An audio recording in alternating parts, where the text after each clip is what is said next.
Consider this note as a warning. You must listen to me. Don't look for them. Don't think of them. Don't mention them. Let me start from the beginning. My name is Michael Kulschwitz. I am an archaeologist working for Barton Industries, a corporation formed in the 60s, which specializes in 3 global branches: history, technology, and astronomy. I am 43 years old. I had a lovely wife named Martha, along with my daughter Eva. 24 days ago, I was sent to the Netherlands and assigned to a research team of 4. Now, before I continue, it is best I tell you the detailed description of my work. I'm not a regular archaeologist. We are not regular archaeologists. Regular archaeologists want to understand why people lived where they lived, what life might have been like for a group of people, and what changes to their society may have occurred over time. We, however, want to know why cultures in history failed, what was the reason for the failure, what brought them down. I was sent to Duvelsburg, a mountaintop surrounded by a thick white forest. Being located there during the cold winter was not going to be easy, so I prepared. I packed 2 fur coats, woolen gloves, a hat, scarf, and thick rubber boots. The company I worked in prepared the means of my travel. I arrived by being driven in a private jet. Upon standing there, my new team picked me up, and we drove to our headquarters. Our team was made up in the following. The main scientist was a blonde woman named Jessica Pitchington. At first glance, she looked like she was a charismatic person. Her assistant was Michal Boris, a bearded man born in Russia. He seemed like he could see our darkest secrets just by his gaze. When looking at him, you could feel his gold glare at any moment. The third person in the team was our engineer, Martha Glade. She managed all of our equipment and made sure it was functional all the time. My soon-to-be partner was a young man in his 20s. His name was Andy Hertshaw. He was a Portuguese expert in tracking, finding what needed to be found. We arrived to what seemed like a small cottage in the middle of the woods. The wind was cold and clouds filled the sky. Rain was imminent. The inside of the cottage was made up of a wide red sofa, 2 wooden chairs, and a fireplace. Dark wooden walls surrounded us. As we entered, Jessica greeted me with a handshake. She spoke in a welcoming tone. We are glad to have you here with us, Michael. I'm sure you don't know all the fine details, but we'll keep you on track. Our team was sent here after Barton Industries received a report of fossils being found by the locals. The fossils were located in the Duvelsburg cave. However, the fossils never resembled any features of the prehistoric man. This is what they meant. She held a skull, the shape of a human, but between its teeth there were 3 long fangs. It seemed unnatural. The fangs almost stretched to the upper jaw, and inside there was 1 hole in the upper part where there would be the flesh, and 2 others in the bottom. That's where they went in. I spoke as I examined the skull. The others stared at me as I spoke. Jessica responded. Yes, you see why this seems unfitting. Boris approached. He held what seemed like a hair in his right hand. This is what has us worried. The piece was long, color dark brown. I quickly placed the thought in my head together.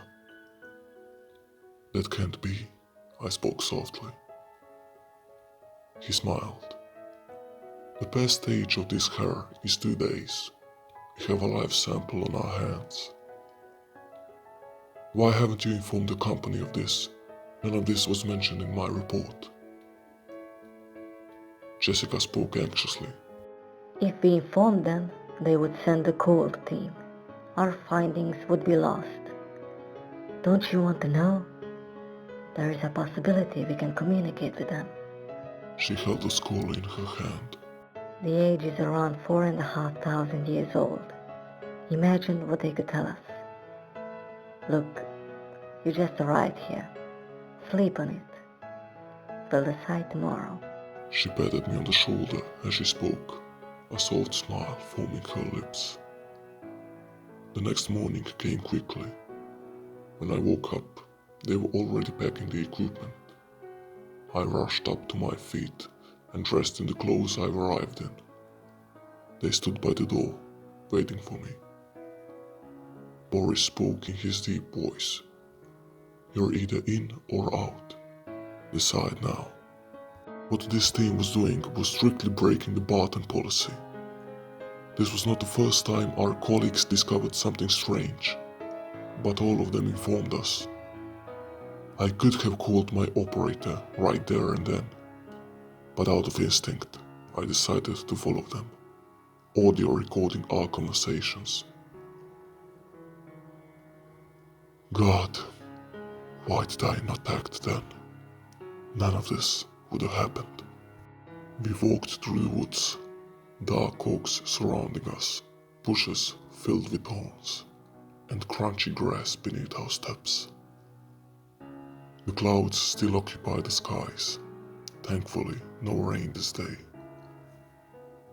We walked for what seemed like miles, stopping at random intervals. After what seemed like 2 hours, we saw it, an opening in the mountain. Marta unpacked the suitcase she had been carrying. She took a drone out, handing the remote to Andy. He drove the device into the darkness of the cave. All of us stared at the video feed. Jessica sighed. Good, we're clear. As if knowing I was going to ask, Boris spoke. The day before you arrived, the day we discovered the sample, a wild boar was inside. Thankfully, we handled the fucker. As we entered the opening, darkness engulfed us. Marta lit a flare. The red light enabled us to see. Rows of unbalanced rocks stood around, spikes which looked as they could fall any moment above us. At first view, I could only see the rock walls in front, but Marta fixed my sight quickly. She and the rest of the team walked to the right corner of the cave, crouched. As I walked over, I could see a small opening, which led to God knows where. Andy softly spoke to me. This is where we found them, right here in front of the passage. Jessica quickly laid down and turned on the light on her yellow helmet. Now we're going in. She excitedly said. Wait, I yelled. That seems awfully small. Boris bumped me on the shoulder. We'll break through, one way or the other. One by one, we all entered the opening. I lied behind Marta as we continued squeezing through, Andy behind me. The passage is tight. My shoulders hit the deformed rocks constantly, my legs feeling as if they were tied by a rope, one pressed against the other. At one point, I felt stuck, couldn't move forward. A large rock pressed against my back. Slowly but surely, I started to panic, yelling, Hey, I'm stuck. Jessica's voice could be heard. Breathe slowly, relax your muscles. I gasped for air, but listened to her. After a moment, I squeezed onwards. I'm out. Jessica yelled, which gave us all the confidence to continue. Marta and Boris also made it out. I and Andy were left. As I was making my way towards the exit, Andy screamed, People, something's behind me. Due to not being able to turn around, I asked him, what do you mean? I mean something's touching my legs. It's scratching me. Upon hearing his reply, a chill ran through me. I rushed on forward. The three of us were waiting for him. He was still crying in pain. As we saw his arm, we grabbed it immediately. When we pulled him out, we took a look at him. His right leg looked normal, but his left leg, it had long, deep scratches on it. Marta quickly pulled out a first aid kit from her bag and wrapped his leg. Boris quickly looked inside the opening we passed through, shining his light. There's nothing there. Are you sure you didn't scratch through rock? Andy looked at him, shock and fear running through his face. No, something was scratching me. He trembled from pain. Marta offered him a painkiller, which he gladly took. I could see it right there and then, the look on Boris's face. A look of utter confusion, but hidden by the posture of his shoulders and the look of his sharp eyes. We stood in a large cavernous area. Small drops of water were dripping from the spikes above us. We all spread out and looked around the new room we found ourselves in. I can't remember when, but at one point, Marta yelled for us. We walked towards her in the eastern part of the area. Once we stood beside her, we were just as amazed as she was. We were standing on an edge, pure darkness beneath us. Our flashlights couldn't even remotely brighten it up. Instead, the light which they cast was swallowed by the dark. Jessica picked up a small rock and threw it down. Nothing could be heard. Boris threw a larger rock. 2 full minutes passed, and just as we were going to turn around, we heard it crack. What the hell? Andy bewilderedly spoke. Without answering, I nodded. This didn't make sense. For an object to hit the ground in 2 minutes' time, the depth would have to be... God, I can't even comprehend how long. Marta was unzipping her bag and taking the drone when suddenly the ground began to shake. We quickly moved away from the edge, and as we did so, spikes began to fall. We rushed towards the passage we squeezed through. That is when our worst fear came to reality. The passage was shut by the fallen rocks inside of it. The shaking stopped, and we were left there, alone in the dark. The smile from Jessica's face was gone, and Boris's confidence dwindled. He got up on his feet and picked up Marta's bag, opening it. How do you turn it on? He spoke furiously as he held the drone in his right hand, the remote in his left. Jessica tried to calm him down, but was met with his furious yelling. Eventually, Marta turned on the device. Boris was slowly calming down.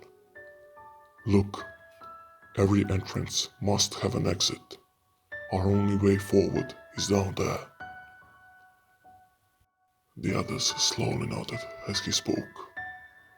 He motioned for us to follow him. All of us stood on the edge as Marta lowered the drone below. Our eyes were fixated on the feed. At first, nothing but blackness could be seen. Then suddenly, another crack was heard. We were sure the drone landed as we were viewing the floor. But this, a shock ran through us. The floor was not that of a cave, quite contrary. The drone stood on black tiles, like those you'd find in a kitchen. All of them were neatly placed. The ground was flat. That's when we saw it. Someone or something was running towards the drone. Martha was unable to leave the device on time, as it was already standing in front of it. The feet, they were human. Long, unchipped nails, unshaven skin filled with hair. They were tapping. Whatever it was that stood in front of the drone had suddenly picked it up. All of us were frozen, waiting for what would come next. After a short walk, we were viewing a door, like the ones you'd find in your homes, wooden with a golden handle. I could see it. Jessica thought of yelling, but as she saw what was next, she stopped in motion. Once the door had opened, the device was placed on a wooden shelf of a small room. The black walls were perfectly flat. What we saw next filled all of us with dread. The floor was filled with bones, human bones. The other walls also had shelves. Glass jars were placed on them, filled with blood. In the middle of the room, a black bowl was placed. Placed inside it were eyes. The video feed was engulfed in darkness when whatever picked the device up had closed the door. Now we are sitting next to each other. We hear the small crumbling of rocks as whatever it is climbing up.